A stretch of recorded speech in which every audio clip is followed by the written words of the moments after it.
McNair gives it to George, running right up the middle. Touchdown! Titans!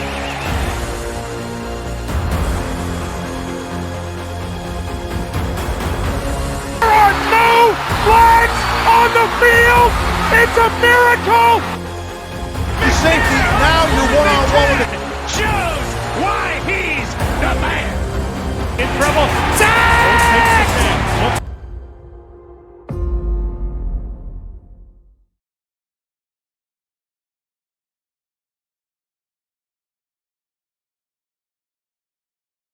Hey, this is Jim White with TennesseeTitans.com. I just want to remind you to like, share, and subscribe to Mr. Titan.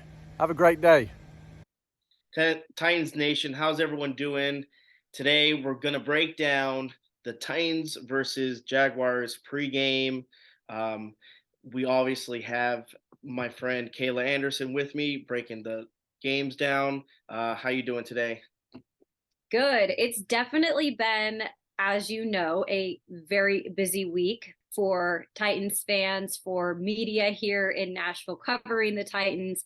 And I think with all the stuff that's happened with the Titans parting ways, with general manager John Robinson, the game kind of has gotten lost in the mix of all that. And what people have to realize right now is no matter what changes have been made, this team, this locker room is focused on one thing right now, and that is taking care of their division opponent, the Jacksonville Jaguars, on Sunday, and being able to inch closer to really clinching the division. It's something that they can at least continue to look forward to with about 5 games left.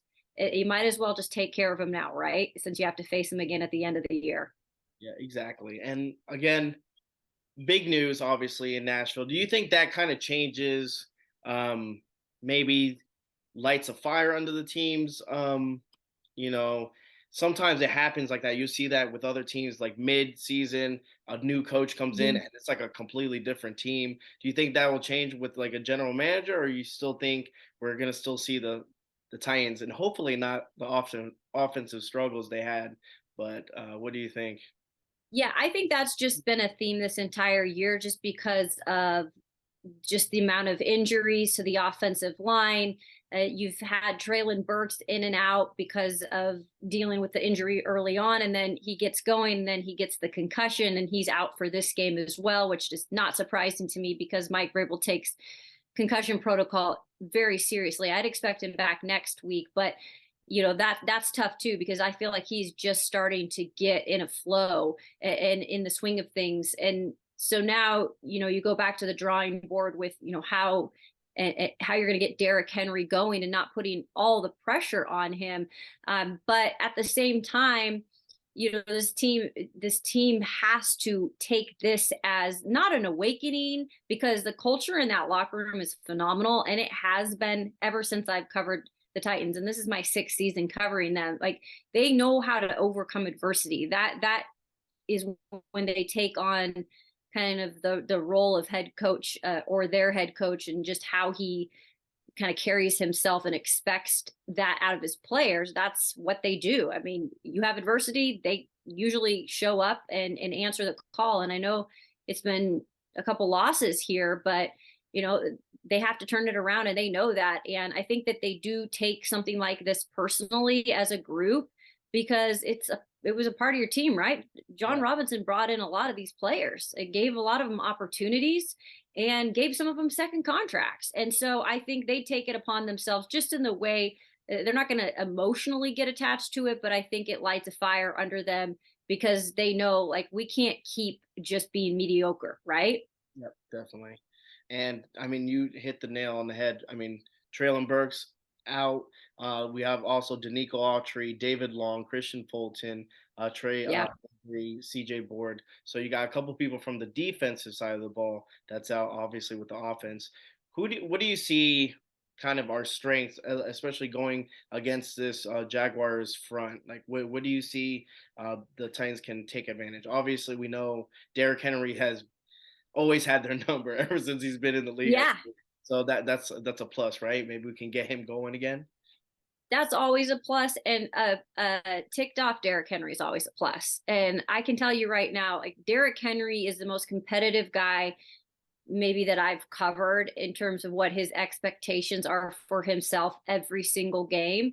And I would never, ever say like Derrick Henry is satisfied. And right now, with the numbers and just not averaging but more than 2 point something to carry in the last 3 games, he's like frustrated, and it's not all his fault. I mean, he has got to continue to get help from that offensive line that has been banged up, and it's good to have Ben Jones back for the second straight game.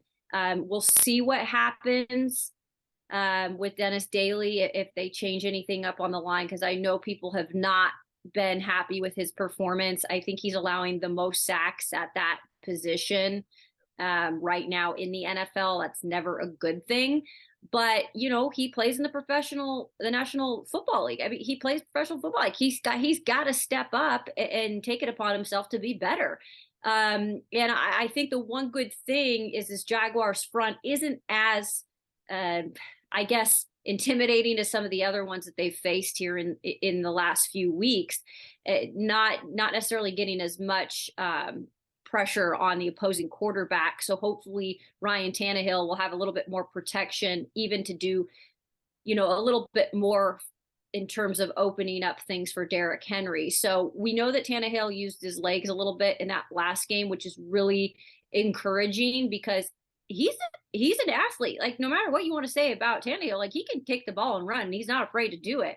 And he felt healthy after that. He did get his left ankle rolled up on. I asked him about it this week. He said, yeah, that definitely wasn't a good thing, but I watched him at practice this week. He seems to be okay. It seems like that left one wasn't anything close to being what the right one was. So I think, having a mobile Tannehill too will help if he is healthy. But these other guys around him, I mean, Chig Okonkwo, you got to see more from Chig. He's got to be incorporated more. Robert Woods, you cannot have drops. Like, this is not acceptable at this level, being a veteran wide receiver. You can't do it. Not right now. And so I think it's just a full group effort in terms of the offense. But, you hope that Derrick Henry can get going, because when you look at the past, like you've said, against the Jags, he's been a Jag slayer for sure. Yeah, definitely. Now we look at the offensive side. Now we look at the defensive side. I mean, missing Danico Autry, it's a big loss. A lot of people, at first it was Bud Dupree, then it was Jeffrey Simmons, now it's Danico, and this is going to be his second game out. I mean, who do you expect to, step up in this game now? Everyone. And when I'm specifically talking, about getting pressure up front, you're just going to need more from some of these other guys that are plug and play players, right? Mario Edwards, DeMarcus Walker. Like, you've got to have more from everybody at this point of the season. And I understand, on top of it, Jeffrey Simmons hasn't been 100%. Like, that ankle is a problem, and he's playing through it. And he's frustrated too, right? Because he wants to be able to do more, and he's going to critique himself before any of us critique him. But I think it's just kind of laying it all out there right now, and knowing that you've got to get through these final 5 games to put yourself in a good position to make the playoffs, to maybe get a home game, and then hopefully be a little bit more healed up and get Danico Autry back. But Bud, as much as it's great to have Bud back and healthy, for the most part, like, he's got to do more, right? We got to see more from him as well. And when you get pressure, that really makes things easier for that back end of the defense, which in the beginning we saw it was doing great things, but that's because the front end was doing what they needed to do. It all works together, right? And I think that the thing that's hurt the secondary this year is just the inconsistencies because of injuries, unfortunately. And it's hard to see Christian Fulton out again. Dealt with a hamstring in some games, came back, was playing some really good football, and then now is out with a groin injury. Elijah Molden, a game back and went back on, IR. It's really tough when you can't stay healthy back there, and you're bringing guys back on and trying to fill positions, and they're getting hurt. So it is what it is, right? But everybody has just got to take it to a different level this Sunday and really just take care of a division opponent while they can. And what do you think? Let's do like predictions. What do you think the final outcome? Do you think, as talking about this Jaguars team, do you think Mhm. they're as threatening as their record looks like? I mean, I would say it's always Yeah. a division opponent. It doesn't matter what the record Hmm. is. They're gonna play you the way they're gonna play you. It's an NFL team. What do you Yeah. think?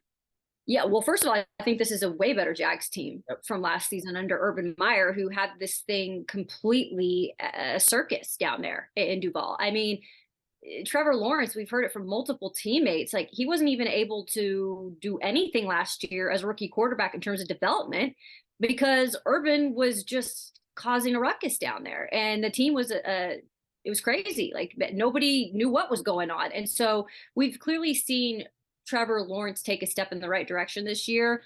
Also taking care of the football a little bit better, right? I think in the last 4 games, he hasn't thrown an interception. This guy's also well protected. Like, the line does a really good job of protecting him. I think he has 22 sacks this season, which is actually one of the lowest ranks in the NFL right now. So I think that Trevor Lawrence is getting to finally get in a groove himself. He likes to use his legs. Let's not forget that. The Titans have faced a lot of quarterbacks this year, I feel like, who can kind of do things with their legs as well. So it's kind of a double whammy on pick your poison, right? And then you look at the weapons around him, and Travis Etienne is clearly their back. When they traded away James Robinson, they made that very clear. I think he's been good for them this season. He's an off-balance runner. I feel like he can be hard sometimes to take down all the way. And then Kirk, you wonder why they gave him that contract. He reset the market for wide receivers, and I think a lot of us were kind of mad about that because then you got the whole AJ thing that came. But Christian Kirk has been phenomenal for them, and good for him living up to the contract and the money, because he's done a lot for them this season.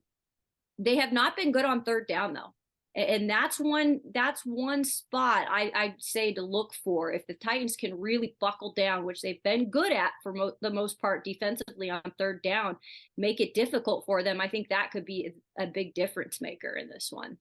All right, perfect. Well, there you had it, ladies and gentlemen. I mean, you had the all-star herself explain away. I just want to say thank you so much for coming on. I always appreciate your insight and your time in the building. So thank you, I Kayla. appreciate it.